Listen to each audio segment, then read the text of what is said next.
All right. How's it going, everybody? Welcome to the Kevin and Fred Show, Industry Headlines with today, your host, Kevin Kauffman. I'm back after a week off, took a nice vacation, and basically returned to Facebook in order to record this podcast episode live with my favorite folks in real estate here in the Next Level Agents Facebook group.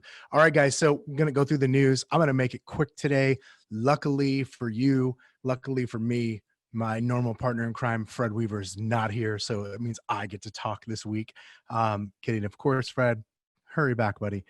Any rate, in this week's news headlines, we're going to talk about Zillow co-founder Spencer Rascoff and his new venture. We'll talk about Compass in the news again, making waves with the recent acquisition, and then Opendoor in the news again. I'm going to talk more about what was found in their filings for going public. So, all right, let's jump into it first. So first this week, we have an industry headlines is by now, hopefully you've heard. If not, this is why you're here. Industry headlines. Zillow co-founder Spencer Rascoff wants to help you buy a second home. So Spencer, along with Dotloop founder Austin Allison, are launching a new kind of co-ownership startup, if you will, for second homes. I'm going to probably pronounce it incorrectly. Picasso, P-A-C-A-S-O, Picasso. I should really work on my English, or I mean my reading, or maybe both. I don't know. Anyways, so Spencer and in Austin and the crew, and I'm sure some of their other Zillow friends are hard at work trying to bring I guess, the next level American dream of a second home into reality as it brings together people to have co-ownership in a second home. So obviously second homes are a big deal right now here in 2020 when we're recording this, 6 or 7 months into flattening the curve, I should say, or the pandemic. And we have a lot of people escaping to second homes. So at any rate, that'll be interesting to see how this new company plays out. Something I would like to request from the listeners, from the viewers, if you've had any interaction with Picasso, if you've done any business with them or have looked into it, I'd love to hear your experiences so far. I'm always interested in learning about these new startups and kind of what they're up to as well. And then let's move on. Compass in the news. They recently acquired title and escrow software startup Modus. So it's a 60-person team at this title and closing company, which will join the Compass family. This is an effort in Compass's, I guess, goal, if you will, to build an end-to-end platform for real estate and kind of bring their spin on technology into our world. So with them acquiring a title and escrow, I guess that's another step in that direction. I got to be honest here. This feels a little boring to me. I'm sure it's not to the Compass folks. So there's not me bashing on Compass by any means. They're doing something, and, they've changed a lot of things, and it's made all of the companies better on some level. Compass has made everybody better. And so I think that's good. But when I think about all of the things that could change in real estate, I mean, this just feels so sort of old school, if you will, to me. And maybe this is, hey, what's old is new again. I think about how many title companies were started by real estate companies in the past. And again, this is an acquisition, so it's not like they started it, but my guess is this is part of their bigger plan. I'm sure we know that Opendoor and Zillow and OfferPad, and they've all got title either on their roadmaps or already in business, as it's part of the play to actually make money, which, turns out we all like to do that in real estate, is make some money for our services.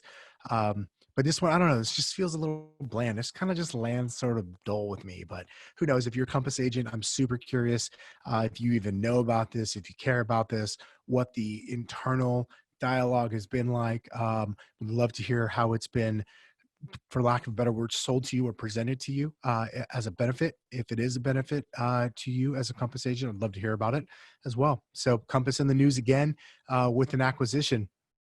And then this week, kind of going back to one we talked about a few weeks ago with Opendoor officially filing to go public, or I should say, they didn't file to go public, but they merged with the SPAC, and they are now having to have filings so that they can go public. And found the FTC's investigation, or I should say during these filings, we found that the FTC had been investigating them over advertising practices, which I find to be a little odd. So the company said in the filing that as of October 1, this investigation was still ongoing, but apparently the filing also reveals the company's ambitious plans to become the digital one-stop shop for buyers and sellers. Listen, this is where I am pro open buyer. This is where I am pro iBuyer.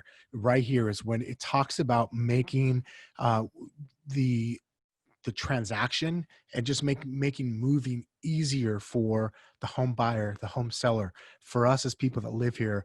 Obviously Opendoor wants to do it a certain way. It may or may not include agents. That's a just debate for another day. I don't want to have that conversation today. But where I do rally behind the Opendoor team is for sure anything we can do to make the experience better for the home buyer and the home seller. I'm all about. So obviously Opendoor says that they believe they've just scratched the surface, and they are in the early stages of the digital transformation of real estate. I would agree with them on some levels, probably not all the way through, but I definitely agree with them. So also interesting news coming up in the filing was that Opendoor posted 1.9 billion, that's with the B, ladies and gentlemen, in revenue for their first 6 months of 2020. According to the filing, that's a slight decline over the 2.2 billion that the company posted in 2019. But hey, listen, we all know it's been well documented. There was a shutdown due to COVID-19. The company completely stopped buying homes, and which meant they stopped selling them too. So surprised actually that the decrease in revenue is that little. So good job to Opendoor. That shows that the growth trajectory that they were on pretty big. It'd be interesting to see what happens as the economy and everything continues to tick along and we get into 2021. It'd be interesting to see how Opendoor continues to fight and build out their company. And now that they'll have a nice infusion of cash with their public filing, things will get interesting for sure. And then last but not least, a judge denied the motion by the NAR to dismiss. Wow, sorry about that. I really am struggling with the English language today. Judge denies the motion by NAR to dismiss the buyer commission lawsuit. So this has been going on for a while. It's going to continue to go on for a while. Big lawsuits like this, class action lawsuits, do not end quickly. But big news last Friday, a judge denied motions by the NAR and some of the largest real estate companies in the country to dismiss the lawsuit that takes aim at the practices of home sellers or listings actually paying the buyer's broker's commission. So that'll be interesting to see. Again, this could totally change the landscape of real estate in the future. I think it's a long ways out, but it's still on the table. So that's it. That's your industry headlines for the week. Thank you for joining me. I appreciate it. Tune in next time here on the Kevin and Fred Show for industry headlines. Talk to you soon.